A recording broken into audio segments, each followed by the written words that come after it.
Thanks. Good morning, Honorable Chairperson, Honorable members. Sorry, General. Reverend Meshwe has a question. Sorry, General Masimula. Thank you, Chairperson, and good morning. As a point of order, I need clarity on the issue you raised about the promotion of an individual who has a cloud hanging over him. I thought you were going to ask for the response or even the opinion of members of this committee, because we cannot understand. I do not understand as an individual how such a thing can happen. So my question to you, sir, is when is that going to be addressed? After the presentation or before the presentation? Because I think it would be best for that to be attended to before. Thank you, Reverend. No, we are going to discuss it today. I want to make sure that we stay focused on the extortion crisis. We really need to get down to it. We have actually, in my opinion, lost a lot of time regarding addressing the extortion challenge. So we will discuss it today after the presentation. And on Friday, there will be more than enough time to further engage, but all the members will be able to discuss it today after the presentation. The presentation is not a long presentation. It shouldn't take longer than 30 to 40 minutes.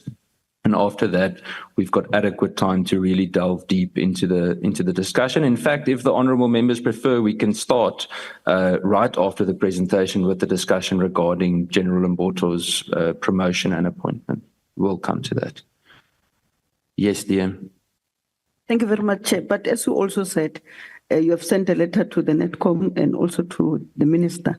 I have not seen it myself, but I think we'll be able to bring the report in writing so that we give you the facts and not just try to get around. 100%.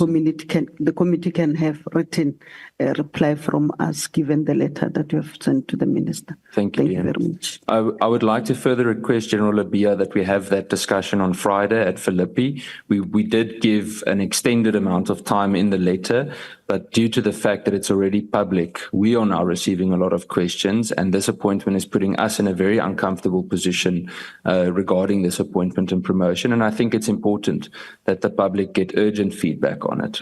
We've had too many questions regarding these kinds of appointments in the South African Police Service, and we can no longer just look on as they happen and not question why it is approved and what the grounds are. And I agree with Honourable Meshwe. I also agree with you, DM, that we would like all the facts on paper. But Honourable Meshwe is 100% correct that I think the committee members need an opportunity to state their opinions. I think it's fair to say that if the police do not want to reply today, we'll give them a fair opportunity to reply then on this coming Friday at the Philippi oversight visit.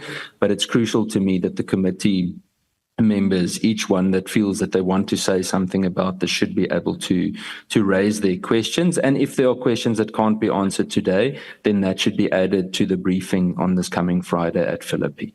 Okay, Honourable Letlape. No, thanks, Chair, and good morning to colleagues.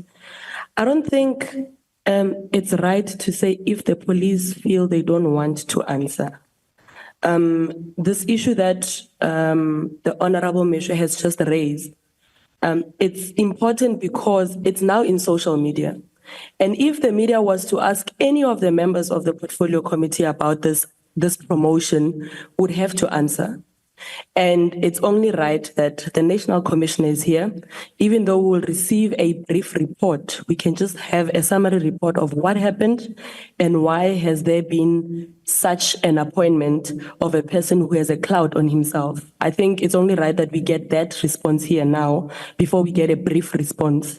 We can't turn it back and say, because there's rightful people here to respond to that question.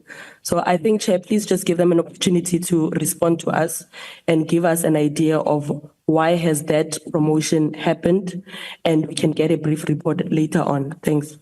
Fair point, Honourable Hlape. Honourable Adams, you looked like you wanted to say something. Please go for it. Morning, Chair. Morning, colleagues. Morning, SAPS. I'm covered by my colleague for the most part. But just a point of concern, because when that story hit the media this morning, I was more than concerned, because I've got a list of very, very senior people in SAPS that appear to be implicated in kidnapping, cash in transit heights, drug dealing, and various other things. And my concern right now is that as we sit here, these people know what we're discussing. And the chair can probably confirm that when you connect the dots of the information that I have, it appears to be very, very credible. So my concern right here, Chair, is that whatever we discuss here will in all probability go to the wrong people by the end of the day. And that is a serious, serious issue because the credibility of SAPS is at stake here. What's left of the credibility of SAPS. So I'm seriously concerned about that issue. Thank you. Thank you, Honourable Adams.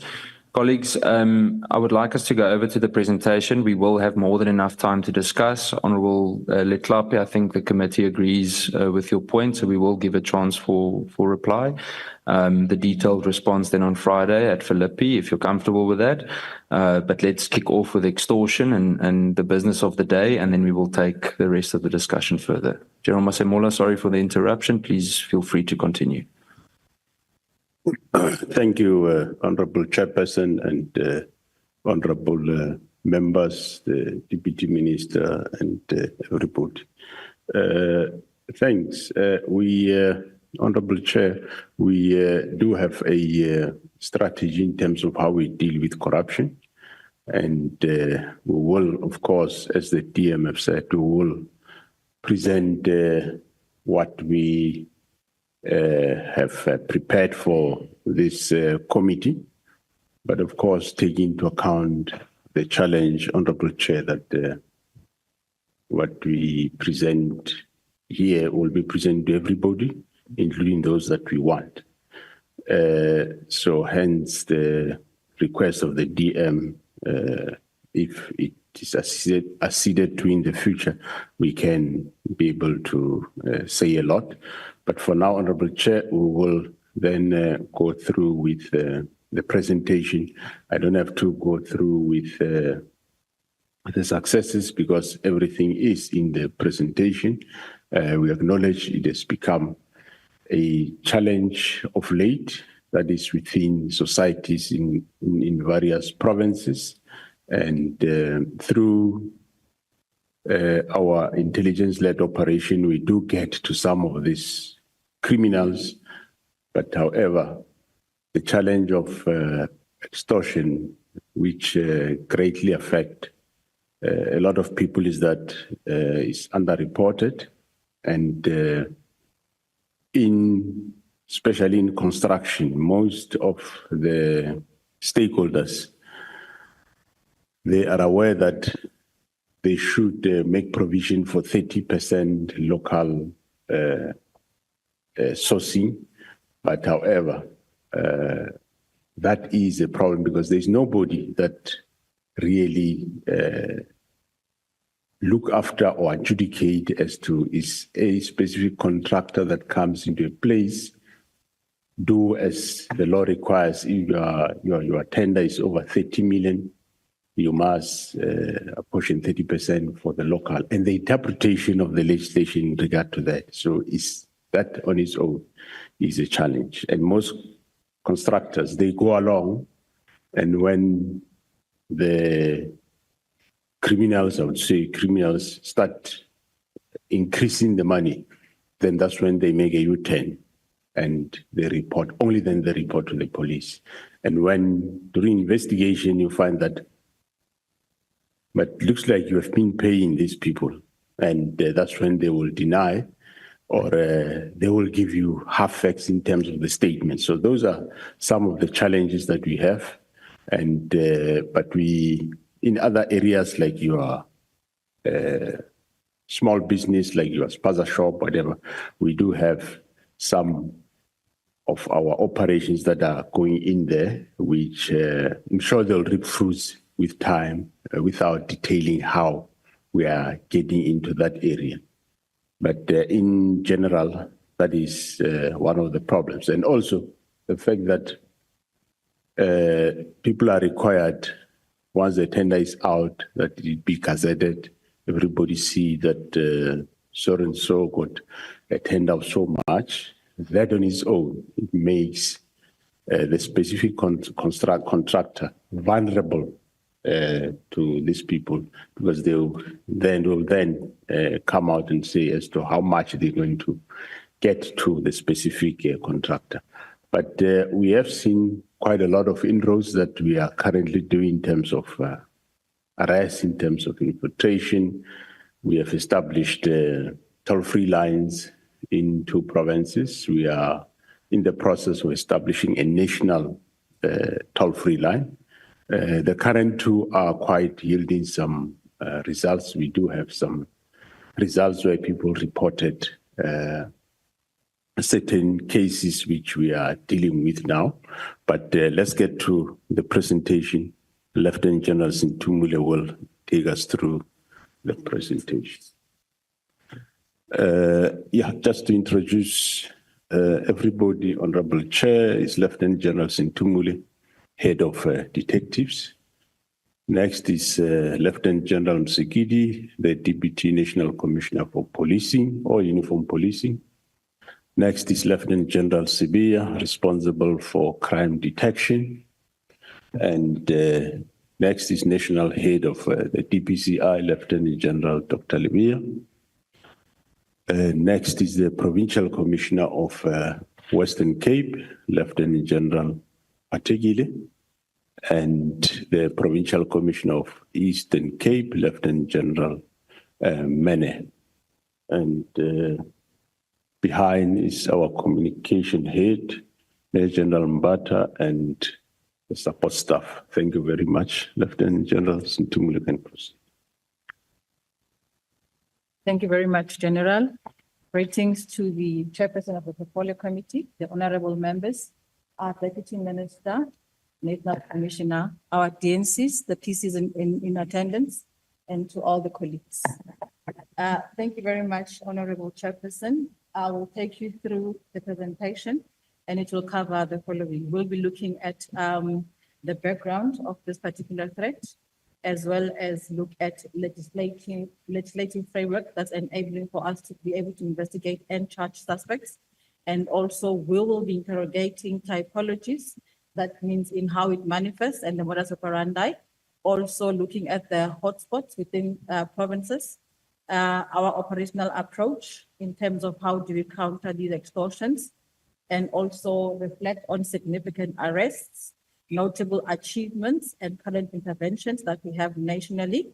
And also as a team, what our key milestones are for the month of September. We have milestones as a team on a monthly basis, and also covering what the current challenges are that also leads to probably no reporting, as well as the mitigating measures. Sorry, General, just give a moment. Honorable Measure.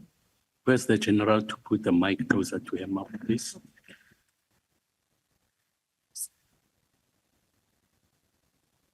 Thank you, Chairperson, and apologies. I'm not sure if that's better. Thank you, Honorable Chair.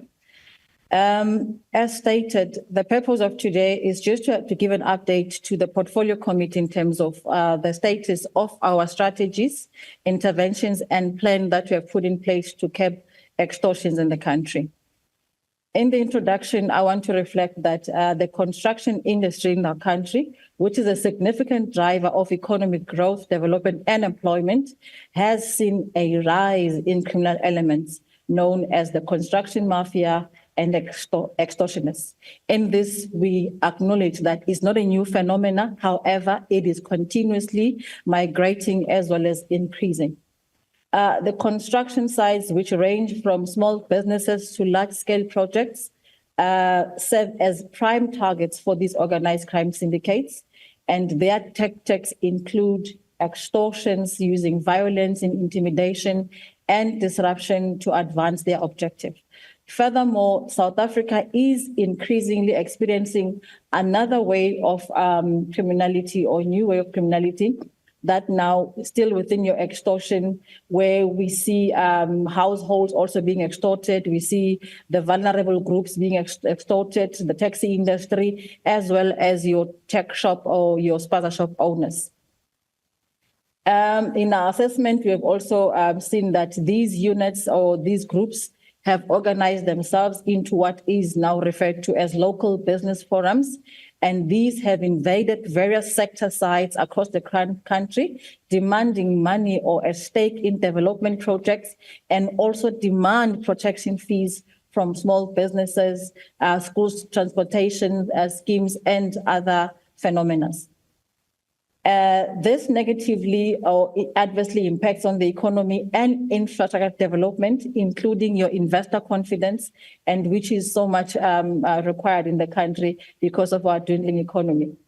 And these disruptions further undermine service delivery, economic development through delays and threats of violence to projects. And I think underlying the Constitution, it further threatens the livelihood of our society at large. Chairperson, numerous calls have been made to government by business, government meaning through Parliament, through the President, through the ministers and portfolio committees, where business is requesting assistance from government to aggressively address this threat because of the adverse implication or impact on the economy. In his State of the Nation address delivered on 13 February 2020, the State President, His Excellency Mr. C.M. Ramaphosa, announced that he has prioritized government's response to the growing problem of criminal groups that extort money from constructions, businesses, and other businesses. And this has led to the establishment of specialized police teams which were directed to tackle this threat within police, but also the combating of extortion and violence at economic sites, especially the construction sector, it being now one of the key deliverables within the NDP 2030. In this regard, the JCPS cluster has been tasked as an implementing agency in this regard. Further, Chairperson, in the State of the Nation address of this financial year, the previous financial year in February 2024, the State President reiterated the damage caused by extortion on our economy, and further said that there should be stringent measures that must be put in place by law enforcement to tackle this scourge. To be able to do this successfully, Chairperson, we need enabling legislation. So as we analyze, you would find that it's difficult actually to even formulate charges around the issues of extortions and other issues that are related to extortions. And therefore, the following legislation plays a critical role to assist law enforcement in tackling the scourge: the Constitution, the Criminal Procedure Act, the Criminal Matters Amendment Act, your POCA, your PRECA, your FICA, SAPS Act, and other related legislation. Moving further to analysis of this type of crime that we see in our country. In our analysis, it was revealed that extortion manifests in different typologies, and these are seen in the construction sector, in the transport sector, the municipalities, the security sector, the mining sector, sorry, Chair, the business sector, and vulnerable communities. In the construction sector, you will see that the construction mafias disrupt constructions across the country where they present themselves as sorry, Chair, my eyes are failing me, so I can't see properly.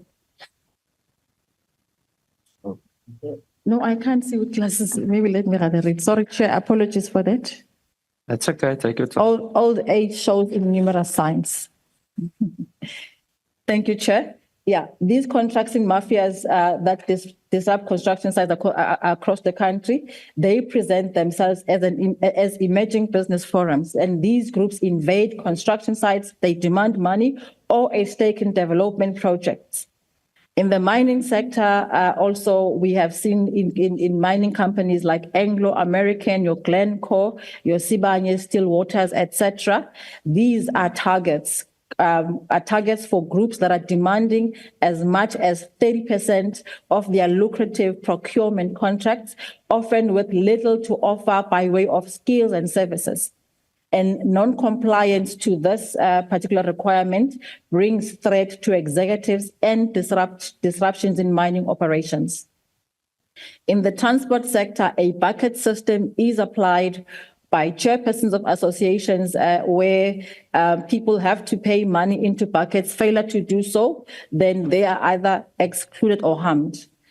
Taxi drivers and owners of your scholar transport also are a target where these criminals demand a share per load that they transport on a daily basis. In the security sector, chairperson, the security companies involved in government and private businesses are also targets where these groups, again, they demand 30% or otherwise threats are made to security guards and also those who are managing the business sites. Further, in the business sector, the criminals are demanding protection money from foreign-owned businesses, particularly in the Western Cape. This is where this sketch is prevalent.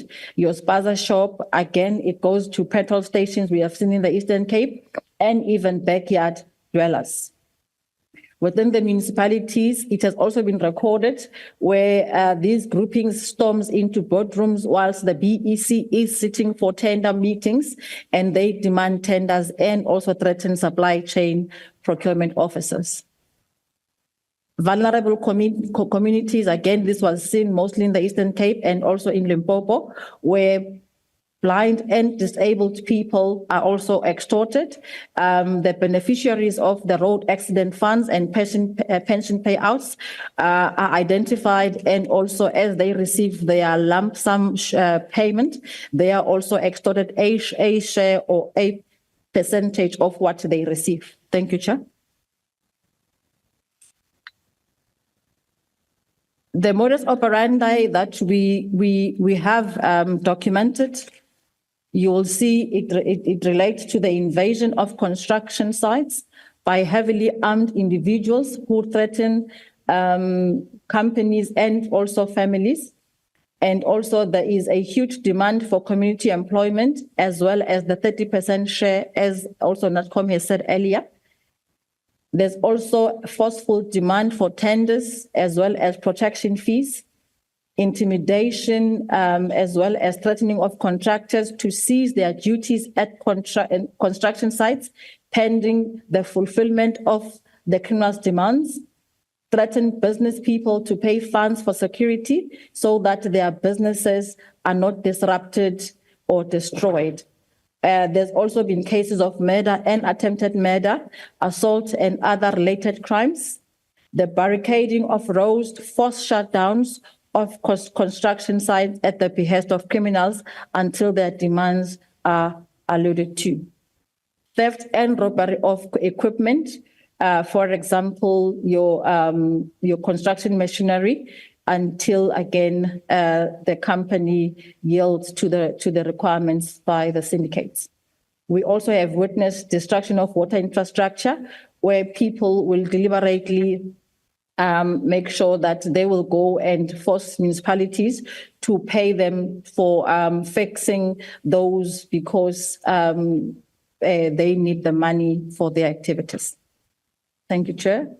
The next slides reflects on the identified hotspot districts in the country, and these are manifesting in 4 provinces, which is Gauteng, Western Cape, Eastern Cape, and KwaZulu-Natal. In Gauteng, these are mostly in your Johannesburg, Tshwane, and Ekurhuleni districts. In the Western Cape, we have seen these more in the city of Cape Town, Cape Winelands, and Overberg. In Eastern Cape, Buffalo City, OR Tambo, and Nelson Mandela. In KwaZulu-Natal, these are prevalent in eThekwini, Umgungundlovu, and Ugu district.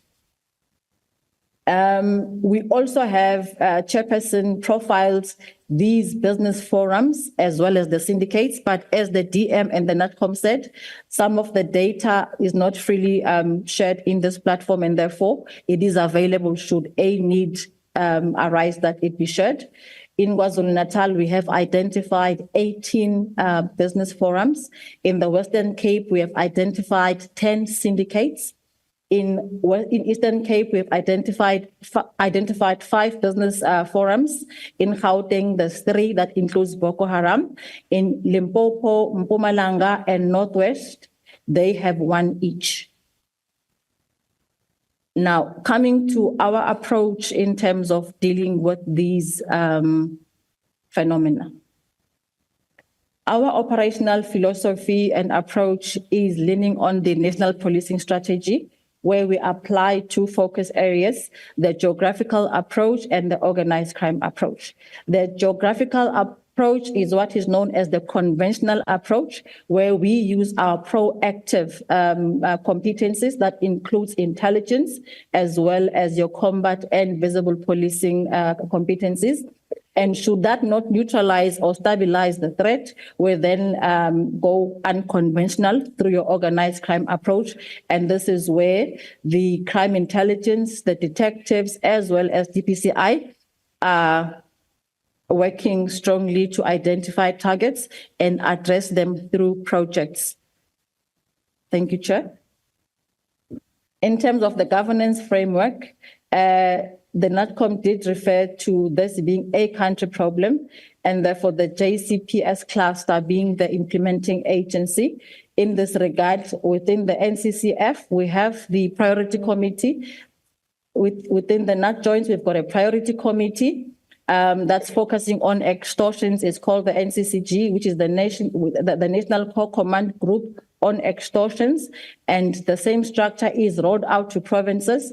It is chaired in provinces by provincial heads, organized crime, and business also participates in this particular structures. These meet on a monthly basis or as per requirement. For example, with the Eastern Cape, where there was now an influx of these business forums and problems. So these meetings take place on a bi-weekly basis with the intent to stabilize and also neutralize the threat in that particular area. Thank you, Chair. The purpose of these committees is to direct collaborative experiences, skills, and resources housed within law enforcement agencies and private sector, to ensure collaboration with the entities in the private sector within the context of relevant legislative, policy, strategic, and operational framework applicable to both law enforcement and our stakeholders. And in order to address the growing problem of extortionists, that this group then meet on a monthly basis for us to be able to measure any successes or challenges that are faced by both law enforcement and business at large. In these committees, we have the following stakeholders, both at national as well as in provinces. The SAPS is taking the lead with the following competences: the detectives, visible policing and ORS, crime intelligence, and supply chain management, the DPCI, and then we also have the NPA sitting within the committees, and they are the co-chairs of the committees. We also have DPW, we've got the AFU within your NPA, because there is no point in us investigating people without attaching or actually seizing their proceeds of crime. The SIU also is sitting based on any presidential proclamations, then they will also filter into our investigation stream. SARS, the SABRIC, as FIC, SANRAL, the engineer councillors in different formations, Minerals Council, BAXA, your CGC, Consumer Goods Council, etc. And these priority committees have adopted a work streams approach, and the following work streams are at play. We've got information management work stream, case management work stream. We've got training and development work stream, stakeholder engagement and awareness, the POCA work stream, and legislative review. I also must emphasize that the work stream philosophy is leaning towards the 5-pillar approach as exercised by the police. Thank you, Chair. In the next slide, we have the functions of each work stream. Work stream number 1, which is information sharing, their critical deliverables relate to providing crime intelligence and technical support for effective detection of crime, but also to gather, correlate, evaluate, coordinate, and use intelligence in support of detection of crime, as well as coordinating of intelligence. And also we have got our proactive competencies, which is our crime prevention and combat competencies, as we have seen those playing a big role in trying to neutralize the threat in the Eastern Cape. Workstream number 2 on case management. This workstream has a database of all our case management, but also it is instrumental in the successful arrest and prosecution of criminal groupings identified in extortion and other related crimes, but also ensure effective investigation of all extortion crimes and ensure that the proceeds of crime are forfeited to the state accordingly. Workstream number 3, training and development.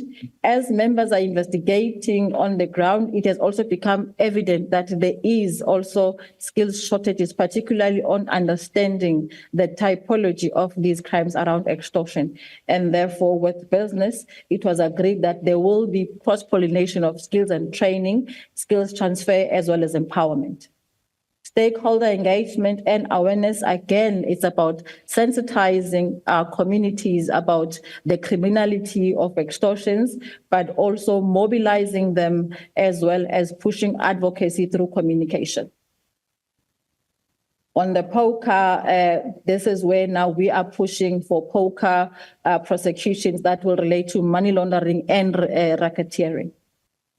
Our work stream number 6, which is a legislative review. This is a stream that is going to look or interrogate current legislation and identify gaps that render this threat pervasive in South Africa.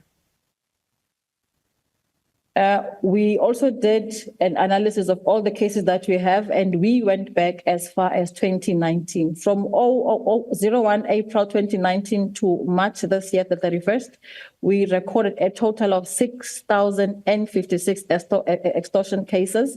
And the breakdown of these cases is as follows. For Gauteng, a number 2,284 cases were recorded, where 828 arrests were made with only 45 convictions. I will talk to the rationale behind the low convictions, Chairperson, at a later stage.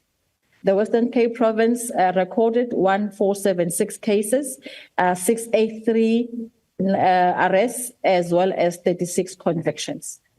KwaZulu-Natal follows with 816 cases, 237 arrests, and 35 convictions. Eastern Cape is the next big province with 438, 108 arrests, and 13 convictions. Thank you, Chair. I'll move to the next slide. We also thought it proper that we reflect on latest arrests in this particular sketch and convictions. In Northwest, Chairperson, on the 18th of July, in an intelligence-led operation, 2 African males who demanded work as protectors from a company called Liquid Telecoms that was installing fiber on the N12 from Klerksdorp to Wolmaranstad and from Klerksdorp to Potchefstroom, were arrested, and this case is currently in court. On the 9th of July, again in Northwest, a contract manager who was awarded a tender to erect a taxi rank in Joburton was also approached by 6 African males who demanded work from him. And this contractor approached the police, and as a result, 4 males were arrested and 2 vehicles were seized. All 4 males were charged with extortion, disturbance at a construction site, and intimidation. And the case is currently on the court roll.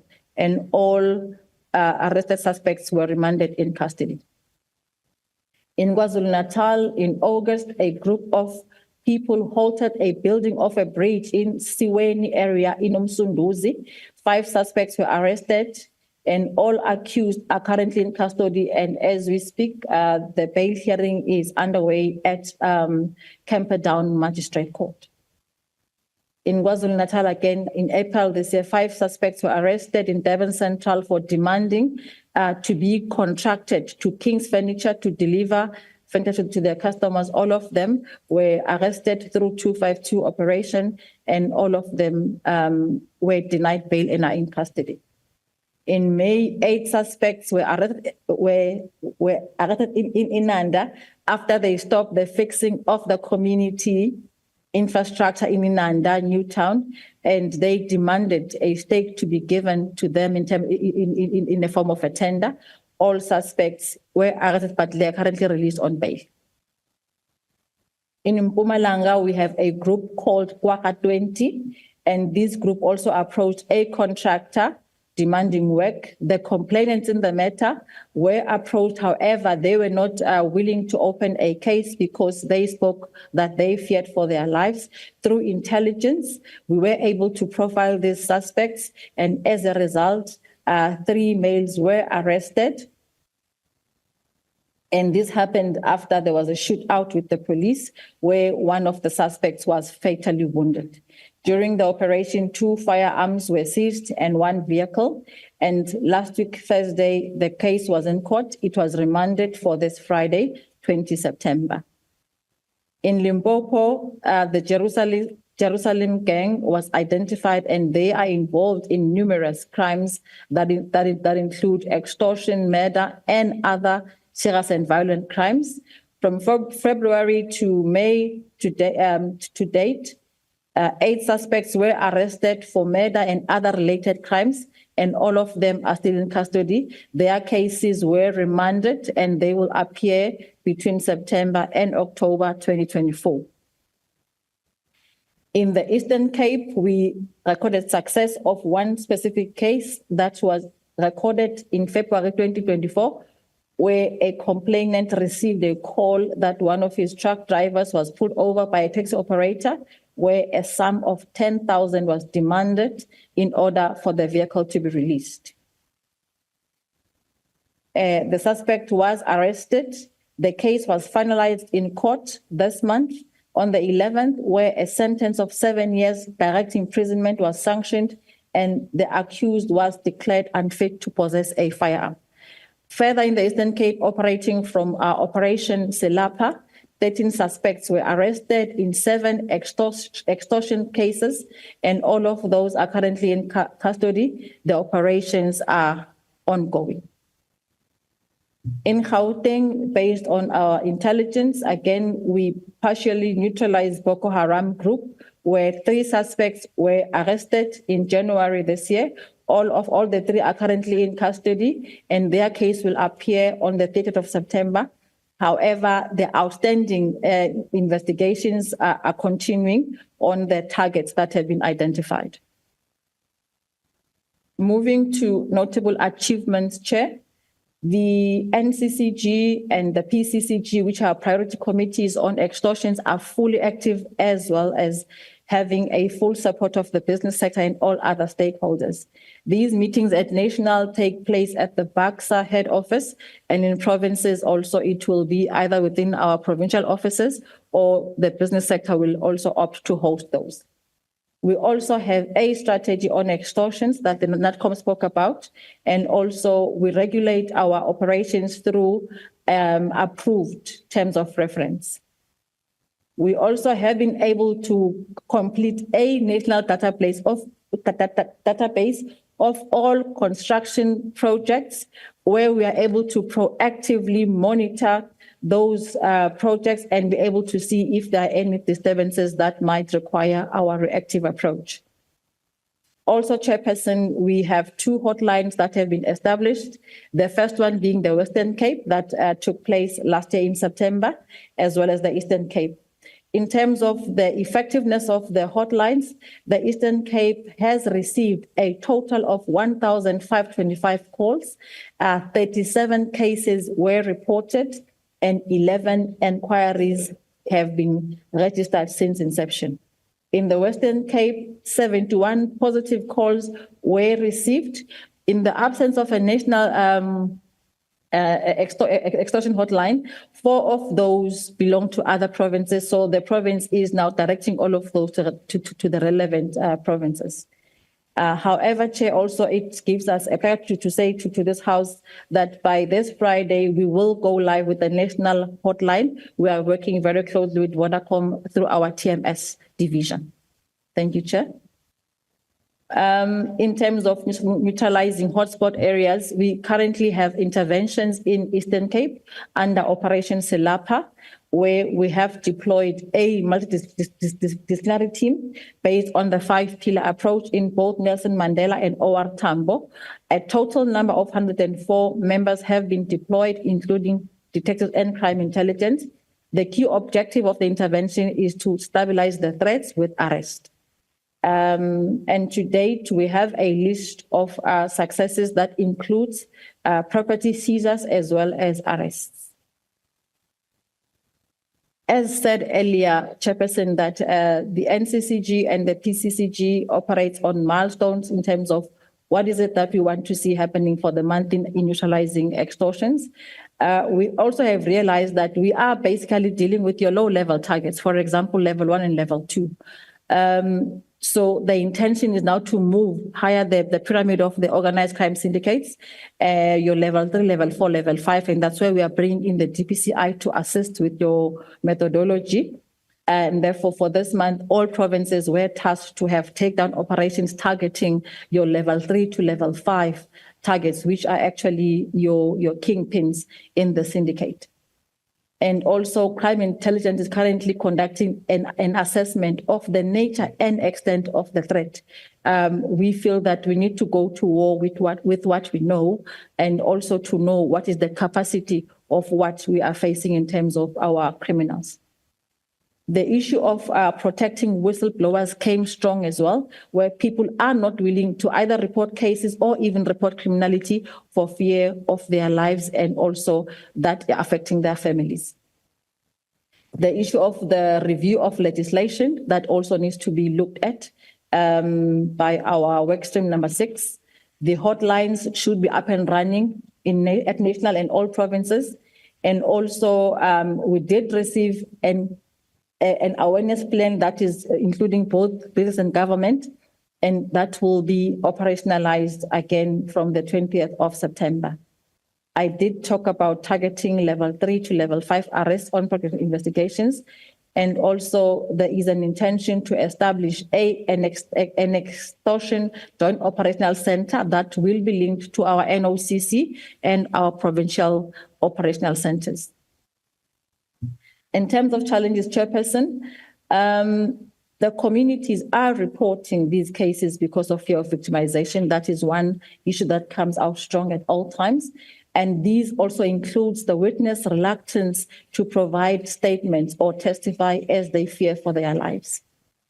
There are also certain key stakeholders who opt not to take part in our teams, and that also adversely affects our operations, because some of them would then go ahead and pay the money, but as they pay more money, then they begin to come forward and report those cases.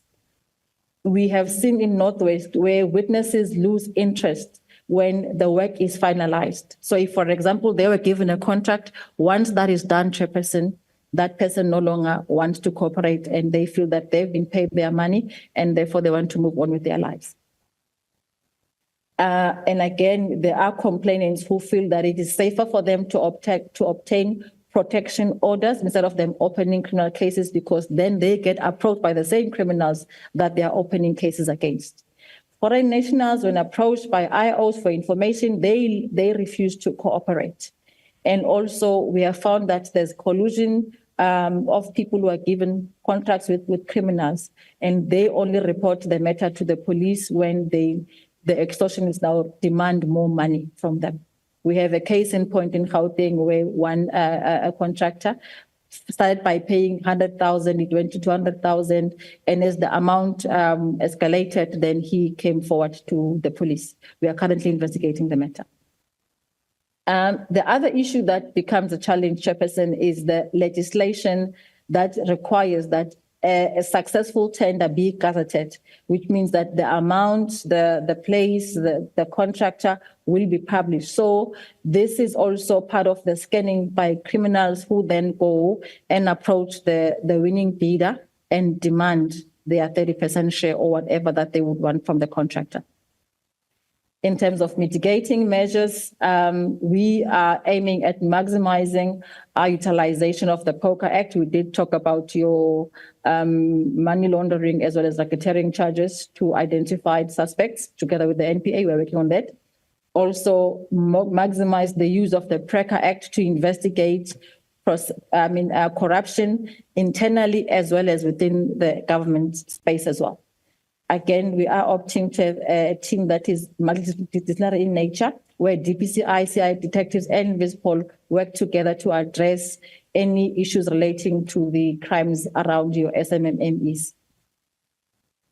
And also, we are seeking that government should look at vetting as well as conducting integrity testing for officials who are responsible for awarding tenders within your small business sector. And also the issue of lack of work in communities, but also non-payment of contractors render these projects vulnerable. And as work streams, ours is to make sure that we implement our plans and ensure that there is a monitoring tool within the streams as well for us to be able to see if you are successful in neutralizing these threats. That brings me to the end, Chairperson. I thank you. Thank you very much. Thank you very much, General, for the presentation. Before we continue into the discussion, I think just some brief remarks. I was just making a few notes, and then I'm going to move over to the honourable members for us to discuss. Just a few short comments. I think it's important that we just acknowledge we have seen quite a few. Good morning, DM. Sorry. It's important to acknowledge the arrests that we've seen in the last 2 weeks.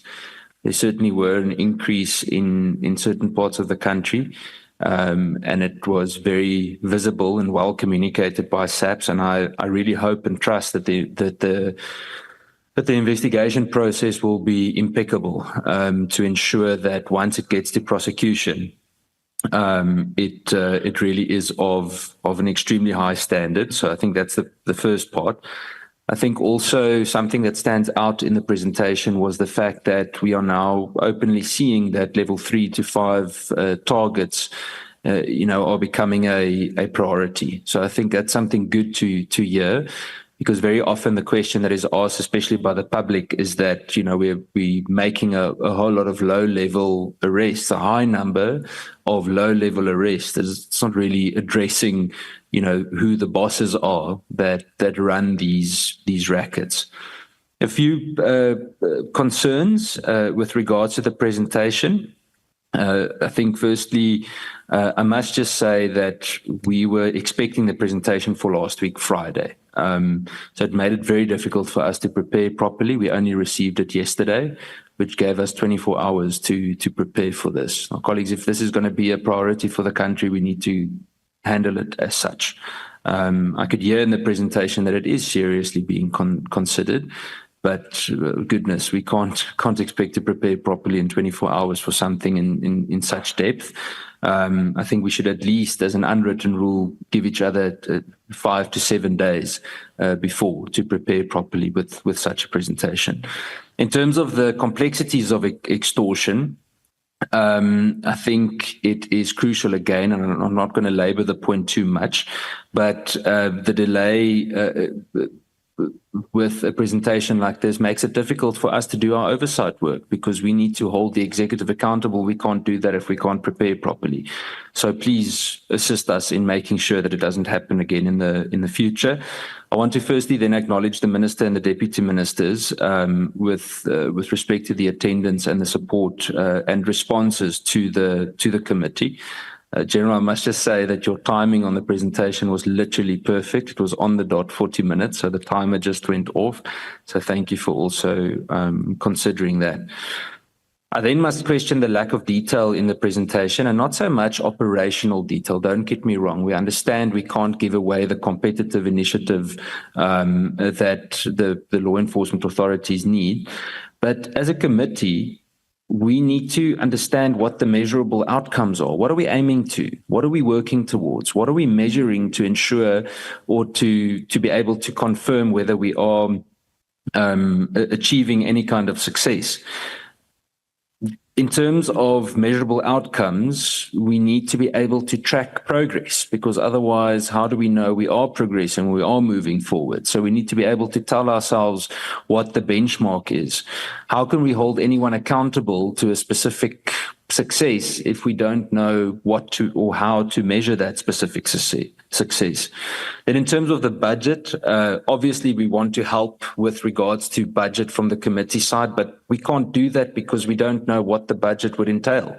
If we don't have details for the committee to consider, there's no way of us assisting in understanding what those budget shortcomings are.